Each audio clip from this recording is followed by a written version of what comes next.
എന്നാദ്യം രോഗി അറിയണം. ഈ ഒരു സത്യം ഭിഷഗ്വരൻ അറിയണം. ഈ ഒരു സത്യം ഭരണാധികാരികൾ അറിയണം, മാധ്യമങ്ങൾ അറിയണം. അപ്പോഴാണ് നാം മനസ്സിലാക്കുന്നത് ഈ വാണിജ്യവൽക്കരണം നിലയ്ക്കും. ഇല്ലെങ്കിൽ ഇത് വർദ്ധിക്കും. കാരണം ഒരു ഭാഗത്ത് വാണിജ്യവൽക്കരണത്തിന്റെ ഭാഗമായ ഹോട്ടലിയറിങ്ങും കാറ്ററിങ്ങും, വീട്ടിൽ ആഹാരം കഴിക്കുന്നവർ നന്നേ ചുരുക്കം. ചേർക്കുന്ന ചേരുവകൾ കെമിസ്ട്രിയുമായി ഒരു ബന്ധവുമില്ലാത്ത പാചകക്കാർ. ലോകത്തെ ഏറ്റവും ശ്രദ്ധിക്കേണ്ടത് ആഹാരം ഉണ്ടാക്കുമ്പോഴാണ്. ബയോകെമിസ്ട്രി നല്ലപോലെ അറിഞ്ഞാൽ മാത്രമാണ് ആഹാരം ഉണ്ടാക്കാൻ കഴിയുക.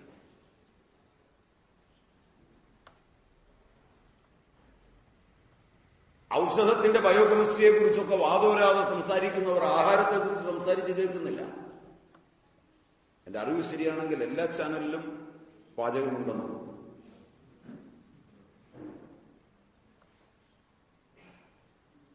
എല്ലാ ചാനലും എല്ലാ പഠിപ്പുള്ളവരും കുത്തിയിരുന്ന് കാണുന്നതാണ്.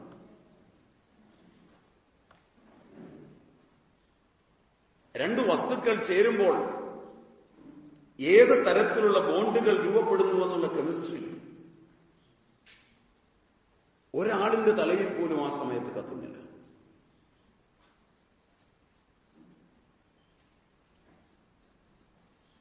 പാത്രം, ആഹാരം, അതിന്റെ സംയോഗം, ഇവയൊക്കെ രസശാസ്ത്രത്തോട് വളരെയേറെ ബന്ധപ്പെട്ടതാണ്. പദാർത്ഥവിജ്ഞാനത്തിന്റെയും ദ്രവ്യവിജ്ഞാനത്തിന്റെയും അടിസ്ഥാനത്തിൽ പ്രാചീനൻ ഇത് പഠിക്കുകയും ജനജീവിതത്തിലേക്ക് കടത്തിവിടുകയും ചെയ്തിരുന്നു. ഒരു വിശ്വാസം പോലെ. കാലവും ദേശവും ദ്രവ്യവും വരുത്തിവെക്കാവുന്ന വൈരുദ്ധ്യങ്ങളെക്കുറിച്ചെല്ലാം ചരകം, ആത്രേയ ഭദ്രകാപ്യം വസ്തുനിഷ്ഠമായി പറയുന്നത് പ്രാചീന ഗ്രന്ഥത്തിലാണ്.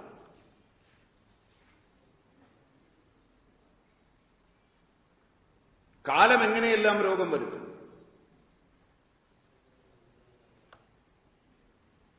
എങ്ങനെയാണ് വായു ദൂഷിക്കുന്നത്, എങ്ങനത് വെള്ളത്തെ ദൂഷിപ്പിക്കും, എങ്ങനത് ഭൂമിയെ ദൂഷിപ്പിക്കും, എങ്ങനത് കാലത്തെ ദൂഷിപ്പിക്കും. കാലം ദൂഷിച്ചാൽ പിന്നെ ഔഷധങ്ങൾ പോലും ഉപയുക്തമല്ല. ഇതെങ്ങനെ തടയും? വാണിജ്യവൽക്കരണത്തിന് പ്രധാന കാരണങ്ങളിലൊന്ന് വർദ്ധിച്ച തോതിലുള്ള ഹോട്ടലിയറിങ്ങാണ്. ഇവിടെ ഇരിക്കുന്നവരിൽ ഒരു 60 വയസ്സ് കഴിഞ്ഞവർക്ക് ഓർമ്മയുണ്ടാവും, കേരളത്തില് വടക്കൻ കേരളത്തിലേക്ക് ജോലിക്ക് പോയാൽ പേയിങ് ഗസ്റ്റായി വീടുകളിലാണ് താമസിച്ചത്. ഹോട്ടലിൽ നല്ല കഴിച്ചിരുന്നു. ഇന്ന് ഈ സൗഭാഗ്യം ഗവൺമെന്റ് ഉണ്ടാക്കി കൊടുത്തിരിക്കുന്നത് പാശ്ചാത്യന്റെ ആരോഗ്യം നിലനിർത്തുവാൻ ടൂറിസത്തിന്റെ മേഖലയിൽ വീടുകളിൽ താമസിപ്പിച്ചുകൊണ്ടും നിങ്ങൾക്ക് ഹോട്ടലുകളിൽ ഭക്ഷണം ലഭിച്ചുകൊണ്ടുമാണ്.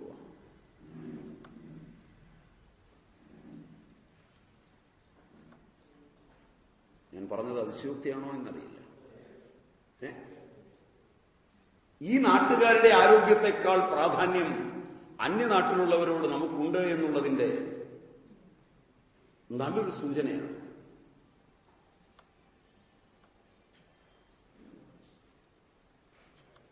അവർക്ക് താല്പര്യവും പ്രാചീന ഭക്ഷണങ്ങളാണ്, നമുക്ക് താല്പര്യമല്ല. ഹോട്ടലിയറിങ്ങിന്റെ ആവിർഭാവത്തോടെ എന്തു മാറ്റം സംഭവിക്കും? പാത്രങ്ങളുടെ മാറ്റം വളരെ വലുതാണ്. ഇന്ന് പാചകം ചെയ്യുന്നത് അധികവും അലുമിനിയം, ഹിൻഡാലിയം പാത്രങ്ങളിലാണ്. അതിനകത്തൊരു തക്കാളി വേവിക്കുമ്പോൾ, നാരങ്ങ വേവിക്കുമ്പോൾ അലുമിനിയം സിട്രേറ്റ് ഉണ്ടാവും. അത് ശരീരത്തിൽ എങ്ങനെ പ്രവർത്തിക്കും? അതിലൊരു വഴുതനങ്ങ വേവിക്കുമ്പോൾ അലുമിനിയം ഹൈഡ്രോക്സൈഡ് ഉണ്ടാവും. അതെങ്ങനെ നമ്മുടെ ശരീരത്തിൽ പ്രവർത്തിക്കും? അലുമിനിയത്തിന്റെ യുഗം പിറന്നപ്പോൾ മലബന്ധം സർവ്വസാധാരണമായി. നിലയ്ക്കാത്ത ട്യൂമറുകളുടെ കാലമായി. Glioma, fixed glioma, glioblastoma, pituitary adenoma, ഇവയുടെയൊക്കെ ആവിർഭാവത്തിൽ നിങ്ങളുടെ മലബന്ധവും അലുമിനിയത്തിന്റെ സംഭാവനയും ഗണ്യമാണ്. പലപ്പോഴും അലുമിനിയം നിർത്തി ഒരമ്മ വയറ് നല്ലപോലെ ഇളക്കിയാൽ ഈ കുഞ്ഞിന്റെ ട്യൂമർ സബ്സൈഡ് ചെയ്യും. അത് മഹാരോഗമാണ് എന്ന് ഡോക്ടറെ കൊണ്ട് പറയിപ്പിക്കുന്നതിന് മുമ്പ് ഇളക്കിയിട്ട് പോയാൽ റിസൾട്ടിൽ അതുണ്ടാവില്ല.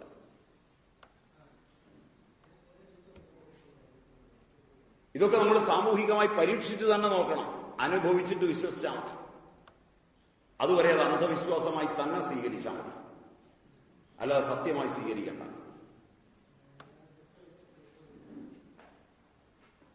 അപ്പോ പാത്രങ്ങൾ ആധുനിക വ്യാവസായിക വളർച്ചയുടെ ഭാഗമായി കുറെ ആളുകളെ വ്യവസായികളാക്കി മാറ്റുന്നതിനു വേണ്ടി നാം ചെയ്ത പദ്ധതിയുടെ ഭാഗമായി വന്ന പാത്രങ്ങൾ, അവയുമായുള്ള കെമിസ്ട്രി, രണ്ട് ആഹാരപദാർത്ഥങ്ങൾ യോജിക്കുമ്പോൾ, വിരുദ്ധാഹാരങ്ങൾ യോജിച്ചാൽ ആ സമയത്ത് എന്ത് സംഭവിക്കും? സാധാരണ കെമിസ്ട്രി പഠിച്ചിട്ട് കാര്യമില്ല. ഇതിന് ബയോ കെമിസ്ട്രിയിൽ ഓർഗാനിക് കെമിസ്ട്രിയും പഠിച്ച് അതിൽ ഫ്രീ റാഡിക്കൽസിനെ കുറിക്കുന്ന ഒരു ഭാഗം.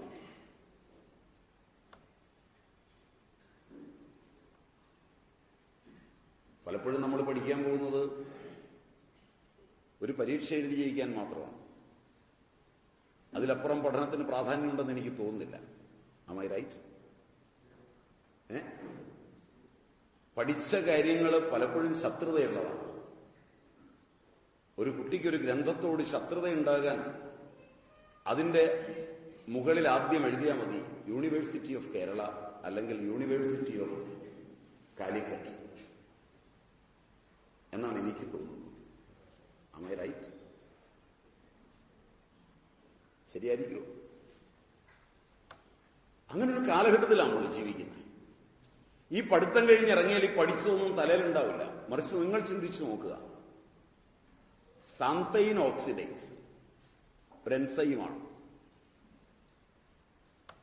ഫോർമുല കൃത്യമായി എനിക്ക് ഓർമ്മ പോരാ. ഓർമ്മയിൽ നിന്ന് ഞാൻ പറയുന്നത് തെറ്റാണ്. അതുകൊണ്ട് പലതും നോക്കിയിട്ടേ സ്വീകരിക്കുക. C5H4N1O2 ആണെന്നാണ് എനിക്ക് തോന്നുന്നത്. കാരണം ഞാൻ പ്രിപ്പയർ ചെയ്തുകൊണ്ട് പോകുന്നതല്ല ആ ഭാഗം പറയാനൊന്നും. പെട്ടെന്ന് വന്നപ്പോൾ പറയുന്ന കാര്യങ്ങൾ മിക്കവാറും അങ്ങനെയാണ് പറയുന്നത്. അതുകൊണ്ട് തന്നെ C5H4N1O2 എന്ന എൻസൈം ശരീരത്തിലെ ഹൈഡ്രജൻ പെറോക്സൈഡുമായി പ്രതിപ്രവർത്തിക്കുമ്പോൾ ഒരു നേസന്റ് ഓക്സിജൻ ഉണ്ട്. O2 പകരം O എന്ന സ്വതന്ത്രമായ ഫ്രീ റാഡിക്കലായ ഒരു ഓക്സിജൻ ഉണ്ട്. ഇത് വെറുതെ ഇരിക്കില്ല ശരീരത്തിൽ. നിങ്ങൾ കഴിക്കുന്ന 90% ആഹാരവും ഫ്രീ റാഡിക്കലായിരിക്കുന്ന ഓക്സിജനെ പ്രദാനം ചെയ്യുന്നതാണ്. പ്രാചീനൻ കണ്ടെത്തിയ എല്ലാ വിരുദ്ധാഹാരങ്ങളും നിങ്ങൾക്ക് വെച്ച് പരീക്ഷിക്കാം. നൈസന്റ് ഓക്സിജനാണ്. ഇതടുത്ത ഒരു ഓക്സിജനെ മുട്ടേറ്റ് ചെയ്ത് ഒരു പെയറാകാൻ വളരെ വിഷമിക്കുമ്പോൾ അതിൽ നിന്ന് ഒരെണ്ണത്തിന് പിടിച്ചു വലിച്ചെടുത്താൽ അത് നൈസന്റ് ആവും. ഇതൊരു PCR ഫോം ചെയ്യും. ക്യാൻസറിന്റെ ആധുനിക പരീക്ഷണങ്ങളിൽ PCR എന്നും VCR എന്നും ഒക്കെ നിങ്ങൾ കണ്ടിട്ടുണ്ടാകും. ബ്ലഡ് ക്യാൻസറിലും പറ്റും.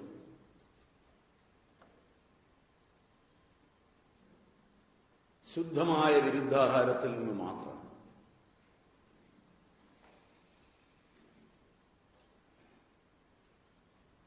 അതൊന്നും നിർത്തിയാൽ പല കുഞ്ഞുങ്ങളും രക്ഷപ്പെടും വീടുകളിൽ.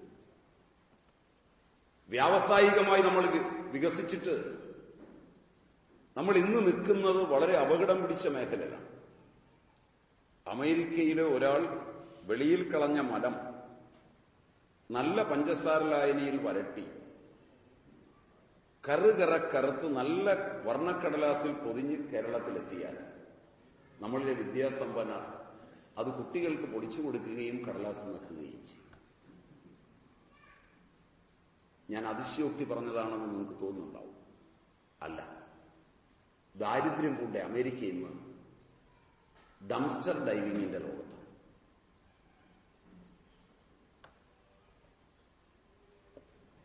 സ്വാമിയാണ് പറയുന്നത് എന്നോർത്ത് വിഷമമുണ്ടാവും. ഉപയോഗിച്ച പദം മാക്സിമം സഭ്യമാക്കാൻ ഞാൻ ശ്രമിച്ചിട്ടുണ്ട്. എത്ര സഭ്യമാക്കിയാലും മലം വേറൊരു തരത്തിലാക്കാനാവില്ല. പക്ഷെ ഞാൻ പറഞ്ഞത് ശരിയാണ് എന്ന് എനിക്ക് ഉറപ്പുണ്ട്. അമേരിക്കയിലും ഇംഗ്ലണ്ടിലും ഇറ്റലിയിലും എല്ലാം ഇന്ന് ജനത അക്രിക്കിടയിൽ, ഇലക്ട്രോണിക് വേസ്റ്റിനിടയിൽ, വഴിയരികിലൊക്കെ കിടക്കുന്ന വേസ്റ്റായി വലിച്ചെറിഞ്ഞ ഭക്ഷണം വാരിയെടുക്കുന്ന ലോകത്താണ്. ഇങ്ങനെ കേട്ടിട്ടുണ്ടോ? കേട്ടിട്ടില്ല. കയ്യിലിരിക്കുന്ന മൊബൈൽ ഒരുപാട് സാധ്യതയുള്ള ഒന്നടി ഡംസ്റ്റർ ഡൈവിംഗ്. കണ്ടില്ലെങ്കിൽ ഞാനിവിടെ ഇറങ്ങുന്നതിന് മുമ്പ് തല്ല്. ഒരു സംശയവുമില്ല.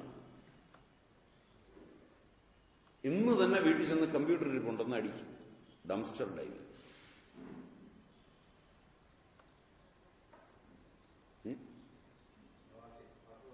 DUMPSTERDIVING.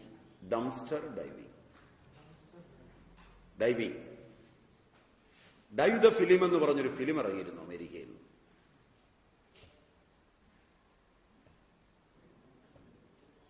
അതിനുശേഷം ഉണ്ടായിരുന്നു വൈദ്യശാസ്ത്ര രംഗത്ത് വാണിജ്യവൽക്കരണം എടുക്കുമ്പോൾ നിങ്ങൾ എടുക്കുന്ന കുറെ മരുന്നുകളുടെ വാണിജ്യവൽക്കരണമാണ്. മരുന്ന് കഴിക്കാൻ നിങ്ങൾ ചെന്നതുകൊണ്ടല്ലേ വാണിജ്യവൽക്കരണമെന്നൊന്നും ആലോചിച്ച്?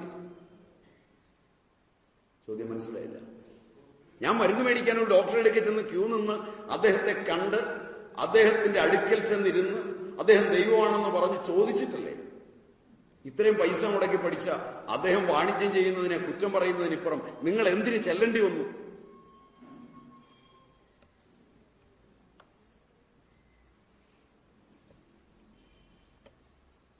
എന്റെ ഈ ചോദ്യത്തിന് പ്രസക്തിയുണ്ടോ? എന്റെ ഈ ചോദ്യത്തിന് പ്രസക്തിയുണ്ടോ? ഉണ്ടെങ്കിൽ നിങ്ങൾ ചിന്തിക്കും. അതിന്റെ ഭാഗമായി വാണിജ്യം, ഭക്ഷണം വാണിജ്യമായി മാറിക്കഴിഞ്ഞു മാത്രമാണ് നിങ്ങൾ രോഗിയാകാൻ തുടങ്ങിയത്.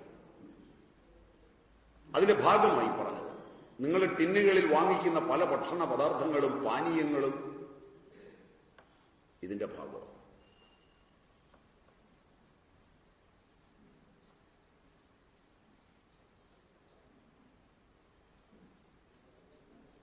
ശരിക്കറിഞ്ഞു നോക്കൂ. ഇത് അടിച്ചു നോക്കണം. കണ്ടോ? കണ്ടോ? കിട്ടിയോ? പറഞ്ഞത് ശരിയാണോ? ശരിയാണോ? വായിച്ചു നോക്കൂ. ആ ഫാക്ടറി കാണാം, പെറുക്കുന്നത് കാണാം. ഭക്ഷണം നശിപ്പിക്കരുത് എന്ന സ്ലോഗൻ അനുസരിച്ചാണ് ഉണ്ടാക്കുന്നത് എന്ന പരസ്യവും കാണാം. ഭക്ഷ്യവസ്തുക്കളെ നശിപ്പിക്കാതിരിക്കാൻ ഞങ്ങൾ അവയെ കൂടെ ഉപയോഗിക്കാൻ ഒരുങ്ങുകയാണെന്നൊരു മനോഹരമായ സ്ലോഗനും കാണാം. വീട്ടിലെ പഴങ്കഞ്ഞി വരെ കുടിക്കരുതെന്ന് പറഞ്ഞിടത്താണ് ഈ സ്ലോഗൻ.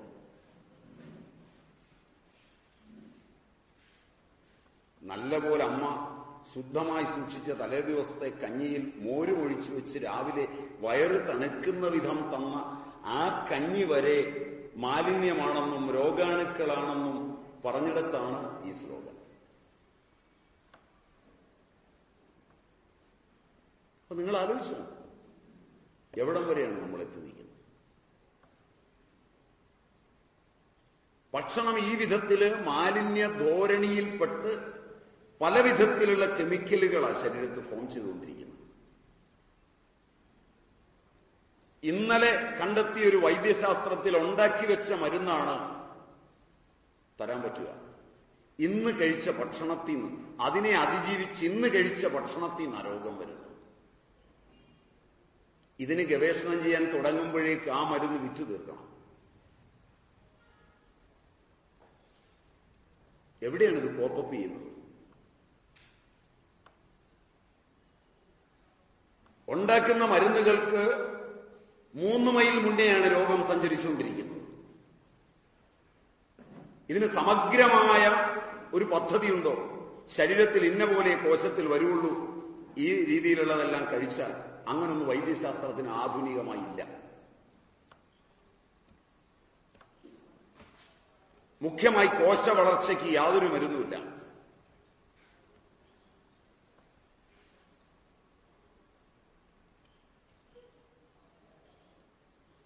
കോശ വളർച്ചയാണ് ക്യാൻസർ.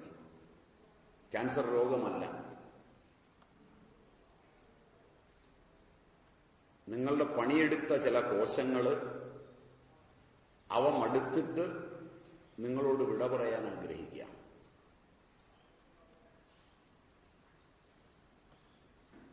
ഒരു കോശ സമൂഹം, ടിഷ്യൂ, ഒരവയവം ഒക്കെ നിങ്ങളോട് മടുത്തിരിക്കുന്നു. നിങ്ങളുമായി പൊരുത്തപ്പെടാൻ പറ്റില്ല.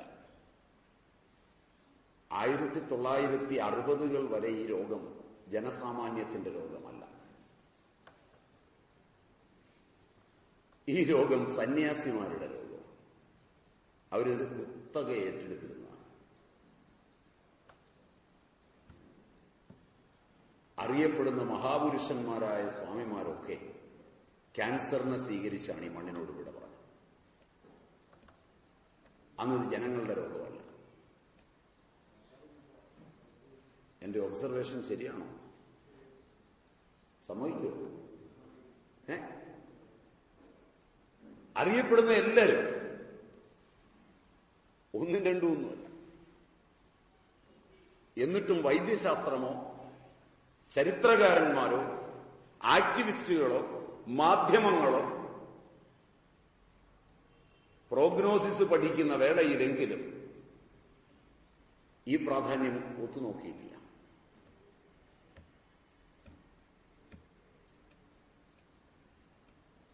സമയം ഒരുപാടായി തോന്നുന്നു. ഇനിയും തുടർന്നാലത് മര്യാദകേടാണ്. ഇത് പിന്നൊരവസരത്തിലാകാം. അതായിരിക്കില്ല നല്ലത്. അതോ ഞാനിതൊന്ന് കൺക്ലൂഡ് ചെയ്താൽ മതിയോ? ആണോ? എന്നാലും മര്യാദകേട് കാണിക്കരുതല്ലോ എന്ന് വിചാരിച്ചു. അന്ന് സന്യാസിമാരെ വളരെ കഠിനമായി ബാധിച്ച ക്യാൻസർ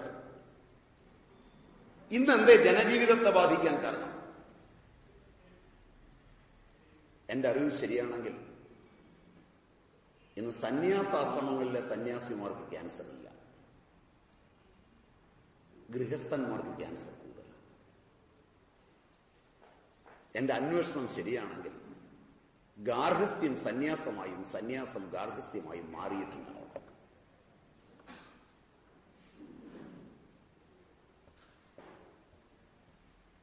നിങ്ങളുടെ മമതകൾ നഷ്ടപ്പെട്ടിട്ടുണ്ടാവും. മായ പോയിട്ടുണ്ടാവും. എന്റെ ഭാര്യ, എന്റെ മകൻ, എന്റെ മകൾ, ഇങ്ങനെയുള്ളൊരു മമത, പാരസ്പര്യം, an eye of the soul. Plato അങ്ങനെയാണ് പറയുന്നത്. ഡയലക്റ്റിക്സ് എന്ന് പറഞ്ഞാൽ തന്നെ അതിന്റെ അർത്ഥം അതാണ്.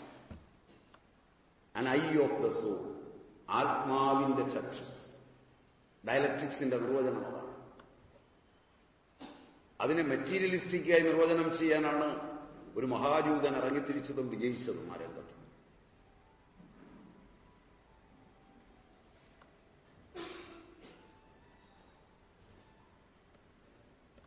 അപ്പോ വളരെ ഭംഗിയായി പറഞ്ഞാൽ ഒരച്ഛനും മകളും തമ്മിലുള്ള പാരസ്പര്യം, അമ്മയും മകനും തമ്മിലുള്ള പാരസ്പര്യം, ഇത് ജീവിക്കാൻ ഒരുപാട് അഭിലാഷം കോശത്തിന് നൽകിയിരുന്നു. ഇന്ന് വീടുകളിൽ ചെന്നാൽ ജീവിക്കാനുള്ള അഭിലാഷമില്ല. Am I right? ശരിയാണോ?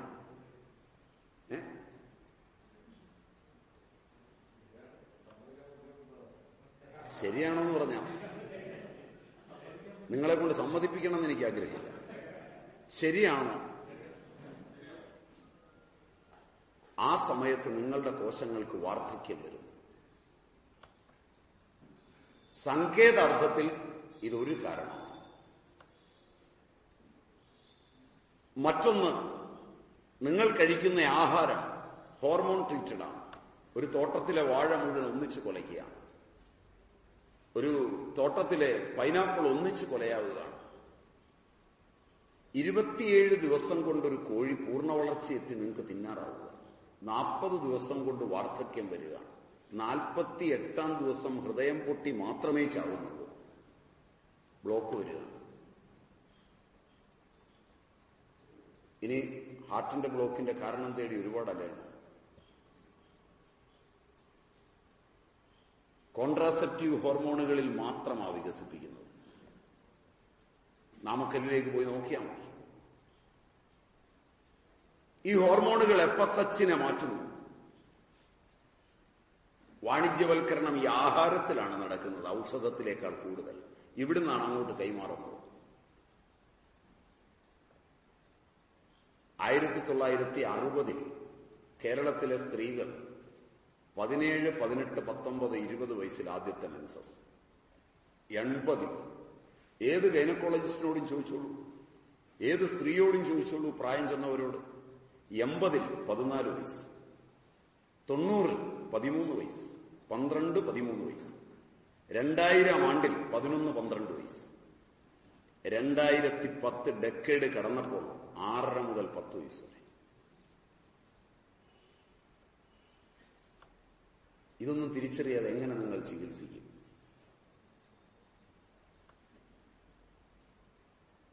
ഒരു കുട്ടിക്കുള്ള ഡോസ് കൊടുക്കുമ്പോൾ ബയോക്ലോക്കിൽ അത് കുട്ടിയാവണം. 7 വയസ്സ് പ്രായമുള്ള തന്റെ മുമ്പിൽ വന്നിരിക്കുന്ന കുട്ടി 46 വയസ്സുള്ളതാണ്. കോശങ്ങൾ വാർദ്ധക്യത്തിലേക്ക് പോവുക. ബയോക്ലോക്ക് മാറി മറിയുക. കോശവാർദ്ധക്യം. ആഹാരം കൊണ്ട്, ജീവിത രീതി കൊണ്ട്, തൊഴിൽ കൊണ്ട് 1 വർഷം കൊണ്ട് സമ്പാദിക്കണം. 50 കൊല്ലം ചെയ്യേണ്ട പണി 1 വർഷം കൊണ്ട് ചെയ്തു തീർത്ത് ഡിപ്രസീവ് സൈക്കോസിസിലേക്ക് പോവുകയാണ്. എന്നെ അംഗീകരിച്ചില്ല, ഞാൻ ഒരുപാട് പണിതതാണ്. ഉണ്ടോ അങ്ങനെ? ഉണ്ടോ? നാടിനു വേണ്ടി, വീടിനു വേണ്ടി ഒക്കെ ഞാൻ 5 കൊല്ലം പണിയെടുത്തു എന്ന് പറഞ്ഞാൽ മുഴുവൻ പണിയെടുത്തു കഴിഞ്ഞു. തൊഴിലുമുണ്ട്.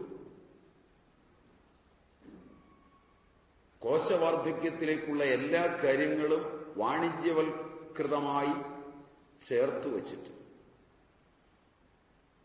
കൊച്ചുകുട്ടികളെ നോക്കിയാലറിയാം.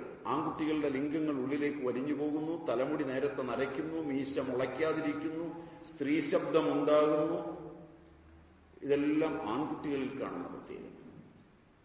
പെൺകുട്ടികൾ ധരിക്കുന്ന വസ്ത്രം ധരിക്കണമെന്ന് തോന്നുന്നു, തലമുടി നീട്ടണമെന്ന് തോന്നുന്നു, പെൺകുട്ടികൾ നടക്കുന്ന പോലെ നടക്കണമെന്ന് ആഗ്രഹിക്കുന്നു. ഹോർമോണുകളുടെ ഇംബാലൻസ്. എടാ എന്ന് തന്നെ വിളിക്കണമെന്ന് പെൺകുട്ടിക്ക് ആഗ്രഹം വരുന്നു, മീശ മുളയ്ക്കുന്നു, പോളിസിസ്റ്റിക് ഓവറിയൻ ഡിസീസ് ആകുന്നു. Am I right? ശരിയുണ്ടോ? കോശങ്ങളുടെ ഈ അസംഗതമായ മാറ്റം ആഹാര രംഗത്ത് വാണിജ്യവൽക്കരണത്തിനും സാമൂഹിക രംഗത്ത് വാണിജ്യവൽക്കരണത്തിനും ശേഷമുണ്ടായതാണ്. അത് തടയാതെ നിങ്ങൾ ഔഷധം വേണ്ടിവരുന്നത് രോഗി ഉണ്ടായിക്കഴിഞ്ഞാൽ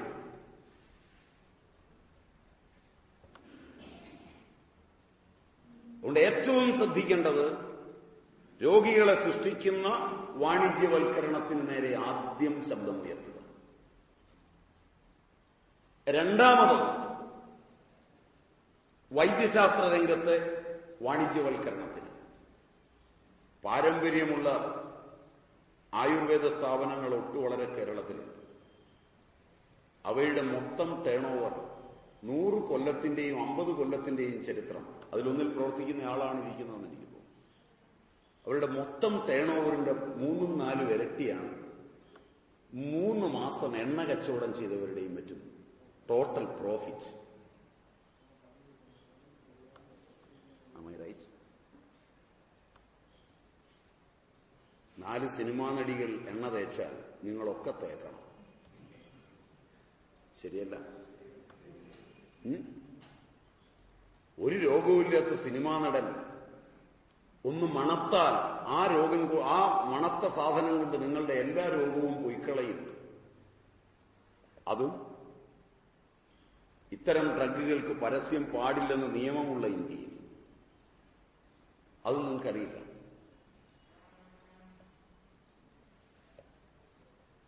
മാജിക് മെഡിസിൻ ആക്ട് അങ്ങനെയാണെന്ന് തോന്നുന്നു.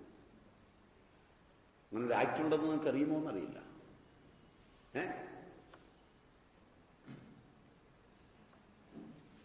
ആസ്തമ, അർബുദം, ഇങ്ങനെ വളരെ രോഗങ്ങൾ മാറുമെന്ന് പറഞ്ഞ് ഒരു പരസ്യം പോലും കൊടുക്കരുതെന്ന് ഈ രാജ്യത്ത് നിയമമുണ്ട്. മാറിയാൽ പോലും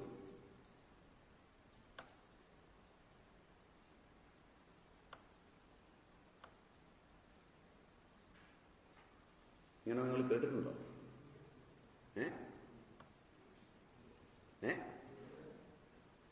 എന്തുമാത്രം പരസ്യമാണ് ഒരു ദിവസം പത്രം കൊടുക്കുന്നത്. മാധ്യമം കോടതിയെ നിഷേധിച്ചിട്ട് ഇതുവരെ നമ്മുടെ നിയമങ്ങളെ നിരന്തരമായി നിഷേധിച്ച് പരസ്യം വാങ്ങുകയും അതിന്റെ പൈസ വാങ്ങുകയും മാധ്യമം ചെയ്യുമ്പോൾ ആ മാധ്യമം കുറ്റക്കാരാകുന്നില്ല, അത് കൊടുക്കുന്നവൻ കുറ്റക്കാരനാകുന്നില്ല. വാണിജ്യവൽക്കരണത്തിന്റെ രംഗങ്ങൾ ഇങ്ങനെ പഠിക്കാൻ തുടങ്ങിയാൽ ഒട്ടു വളരെയാണ്. 2-3 എണ്ണം ഞാൻ ചൂണ്ടിക്കാണിച്ചു. താല്പര്യം കൂടിയാൽ പിന്നൊരു ദിവസം നമുക്ക് കാണാം. കാരണം സമയം വളരെ വൈകി. മര്യാദകേടിനും ഒരതിരുണ്ട്. അതുകൊണ്ട് ഞാൻ ഉപസംഹരിക്കുകയാണ്. ഇവിടെ വരാൻ നിങ്ങളെ കാണാൻ ഇടയാക്കിയ നല്ല കാര്യങ്ങളെ മനസ്സിൽ വിചാരിച്ചുകൊണ്ട് ഉപസംഹരിക്കട്ടെ. ഹരിയോ.